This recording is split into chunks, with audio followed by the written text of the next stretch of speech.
Kaya mahirap ng magsalita kasi ayaw ko naman maipit yung mga nagkukwento sa akin ito. It's more of accommodation. I think many of them were given the best committees that this Senate can be offered. Obviously, our selling point with our group is to be able to repair the image of the Senate, and therefore we want to make it more transparent, especially dealing with the budget. We want to give the committees to those who are rightfully deserving because of their qualifications. Maybe it's not saleable. It's not saleable to the members of this new 20th Congress. Tanggap namin. Ako gusto ko, I started my career as a minority member. I will end my career as a member of the minority. Okay sa akin yun. And then yung group niyo tinatawag na conscience blocks? Well, sabi ni Senator Ping, tinatawag yung conscience block. I call it veterans block. Kasi, to be honest, we don't have naman the monopoly of conscience. Diba? I have members like Congressman Marcoleta or Senator Marcoleta. May conscience din naman yun. So, ayoko naman, di ba? Ayoko naman sabihin na meron sila, wala. Parang Spice Boys yan di ba? Yung kalaban namin nun, Bright Boys. Eh, sabi namin, di naman kami nagpapanggap na bright. Spicy lang. Manghang lang. So ako, I'd rather be known as a veterans block. And because we've seen it all, and we've seen how the Senate, at once upon a time, was its, of course, peak performance in terms of trust rating with all our kababayans. Sana we can bring it back to that level. Okay, Dindo. Dindo muna. Alam mo, naawa nga ako kay Senator Risa. Naawa talaga ako sa kanya. Alam mo, kampanya para sa kanya mga kandidato. Tapos sabi niya, gagawa siya ng sarili niyang bloke, na independent block. Ay na yun, mag-isa na lang siya. I heard na mag-isa na lang siya. I cannot confirm nor deny this. But, willing niyong i-adapt, sir? Of course. Of course. She's most welcome to join us. Although, we have a divergent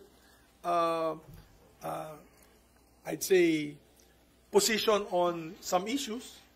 Kasi of course, she's more on the left side. We're more on the conservative side. Many of you know I'm a conservative politician. So, but you know, when it comes to transparency, sama-sama kami. Diba? When it comes to abuse of authority, dapat sama-sama kami na tumayo. We welcome her to join us. We'll adopt her even if she doesn't want to be adopted. So 5 ang minority. Well, no, I don't want to answer for her. Ang sa apat lang kami, handa na po kami sa pagiging minority. Okay, Dindo. Sir, nabanggit yung leadership style. Kay SP Chisba, hindi ka satisfied, especially sa pag-handle ng impeachment case? Hindi ka ba siya believe sa style ng leadership? Hindi lang yan marami pang issues Ako, katulad niyan, yung sa budget, para kay pa ako nag-vice chair. Di ba? Tinanong nila ako kung gusto ako mag-vice chair nung sa budget noong 2025. So, I said, okay, I'll volunteer kasi para naman, wala naman akong committee. Di ba? May committee ako, Economic Affairs. Wala naman akong ginagawa. Alam niyo naman, gusto ko magtrabaho. So, hinandle ko yung sa DOST, Department of Science and Technology. Tuntua ako, nabigyan ko silang 1 billion additional budget, 1.4 billion, 1.3 billion. Pati PSI, Philippine Science High School, campus na bago, ganda, nalagay na namin sa budget. Pagdating sa BICAM, tinanggal lahat. Nabawasan pa. Yang hiya ako, kaya di ba nakita mo yung speech ko sa floor, dun sa picture taking sa BICAM, di ko nga piniman natin. I walked out of the BICAM. I was also upset on the handling of the budget. Apparently, I'm not the only one. Across the board, all the amendments given to all the departments, tinanggal, dinampsam, kung anong ginamit dun sa pera na yan, hindi ko na alam. Diba? So, now, we get a budget that education is only number 2 in priority, which is it's a constitutional violation, by the way, which is still being heard in the halls of the Supreme Court. So, if you ask me, that budget was the worst budget I've ever seen in my 25 years of public service.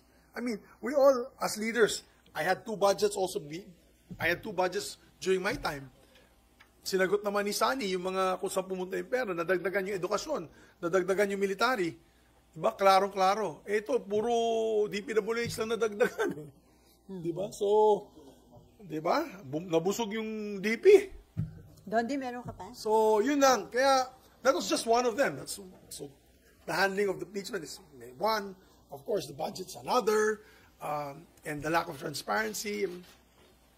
For example, the Senate building. What is going to happen with the Senate building? Findings came out na wala naman. On track naman daw. We're spending a lot. 4 kasi na tower yan eh. Di ba? So, ano na yung pangyayari dyan? Di namin alam. Matutuloy ba yan? Will it become a white elephant? We're not told what's going to happen to that. Hindi ka na-update. No, there's no update whatsoever. You don't know what's going on. Among their side, yung kumakausap lang sa akin doon, and I'll be honest about it, and I thank him for it, is Senator Alan Peter Cayetano. Senator Cayetano is the only one lumalapit sa amin. Nakausap kami, yung ano bang mga problema na pwede maayos. Kasi account chair siya, di ba? So, I want to thank Senator Cayetano. At least he reaches out to us. Me, Senator Lauren, and Nancy, who's now mayor of Makati. So, yes, I see that the leadership is lacking. We need some sort of, if not, then we're ready to be in the minority. Okay, may Ann Camille and then from Rappler. Sir, does it sadden you na kung sino pa yung mga veterano, experience gaya ninyo, kayo pa yung hindi mag-lead sa 20th Congress? Kumbaga, pwede nga minority talaga kayo. Yeah, actually, it saddens me because, alam mo, yung chairmanship kasi na yun, parang binibigay sa mga not so qualified members of the Senate sa aking pananaw. At tapos yung mga super qualified, katulad ni Senator Lauren Legarda, ay binigay sa kanya culture and arts na lang, na napakasipag naman ng tao. Sabi ko nga sa kanya, baka sa next Congress, hahatiin na yan. Baka ikaw na si culture, ako na si arts. Committee on Arts, siya culture. Dahil nga, hampas lupa na kami. Hindi, dead hungry, ano yan. Patay gutom na kami. So, paglaban na lang namin yung integridad ng Senado. So wala pang pag-uusap sa committee chairman? Wala. Kami, whatever. Kayo, sir, What? Nothing. I've never, nobody's talking to us anyways. So, nobody's talking to us anyway. So, wala problema. Yung masama doon, pati yung mga kasamaan ko na parang gusto ko na ilabas sa sama ng loob ko. Pero sige lang. Tayo lang naman, oh. Tayo lang naman. So sir, Tayo lang naman. so sir, Online ba? Okay. So, sir, Hello, online. sir, yung bang seatmates, buhay pa o disbanded na? Wala na. Medyo masama nga loob namin. Kasi at least sana naman, kinausap din kami. Alam naman nila, si Tito Sen yung unang namin. I've been telling them, okay ba kayo kay Tito Sen? Tahimik lang sila, quiet lang sila. Tapos, mamaya-maya, may mga, na pala sila, may mga decision na hindi naman kami sinama. Baka gusto nyo, sama-sama tayo, na ito yung committees nyo, ganyan. Wala, hindi na kami kinakausap. So, it's okay. Kaya nga, patay gutom na kami.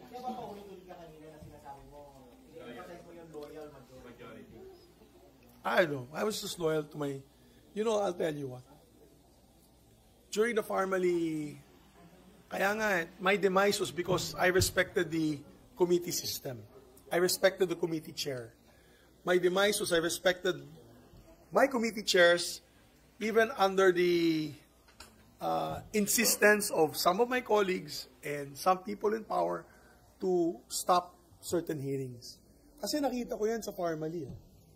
Nung panahon ni Tatay Digong, ni President Digong Duterte, they were trying to stop the Farmally hearings. 1 year yun kay Tito Dick Gordon, di ba? 1 year yun. And it came to a point that there was almost a coup attempt against Tito Soto at that time. I was approached, I will no longer mention who approached me, and asked if I was interested to take over his position. I said no. And that's for the record. I said no. At dahil I said no, nanatili din yung grupo namin sa seatmates block, wala silang magagawa. Di ba? So, tuloy-tuloy yung hearing noon.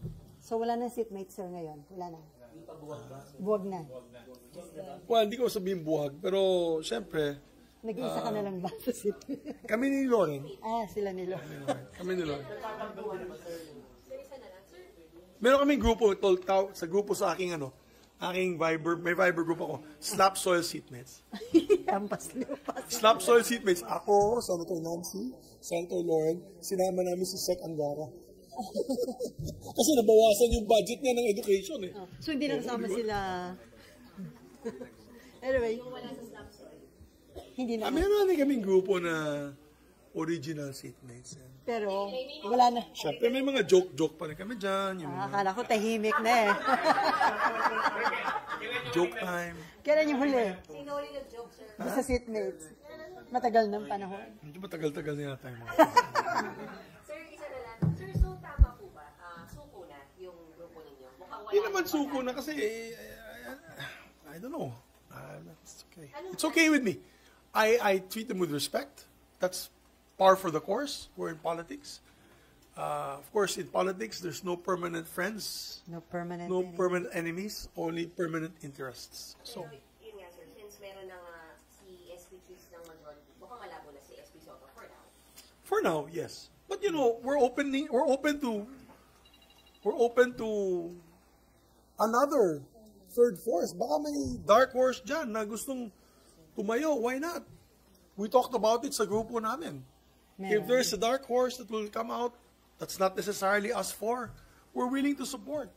Basta ang pangako lang niya ay transparency at integridad ng Senado. Yan ang mahalaga. Ang integridad ng Senado at isunod ang mga rules, mga batas, mga tinatawag natin traditions ng Senado. But as for SP Soto, medyo malabo for the opening of 20th Congress. Well, as all the pronouncements of my friends from the other side is that they have the numbers, so be it. But But anything later, can happen. anything can happen. Remember that mid-year, 2026, 2027, anything can just happen. So, what is important is like-minded senators will get together and decide one day that if they're satisfied with the leadership or not. Our bloc is ready to support. Okay, Camille. Senator, yung impeachment po talaga is very divisive. Alam po natin yan sa buong bansa actually. Is support or opposition to BP Duterte's impeachment becoming a proxy battle in the race for Senate presidency? Ano po yun? Is the, Kasi yung race po, ito po bang impeachment case BP Duterte? Oh, yeah, malaking ito po ba bagay ang yun. proxy battle para she's still sa... the number one. She's still the number one in all the surveys that I've seen in the last 3 weeks. She's still the number one leading candidate. The last one nakita ko, 35% siya. At nandun si Bongo at 14%. So kung tanggalin mo yung Bongo at tanggalin mo yung Bongo factor dun, that's about 49%. So, siyempre hindi naman yung boboto kay Bongo, boboto kay Sara din yun. So kung tanggalin mo yung numero ni Bongo, siya pa rin ang majority candidate o magiging number one candidate. So, yeah, some people, that's what they look at. They're looking at it as a race to remove her from office. And once impeached, she will be banned from running for public office. So, of course, that's one way of looking at it. But then again, let's see.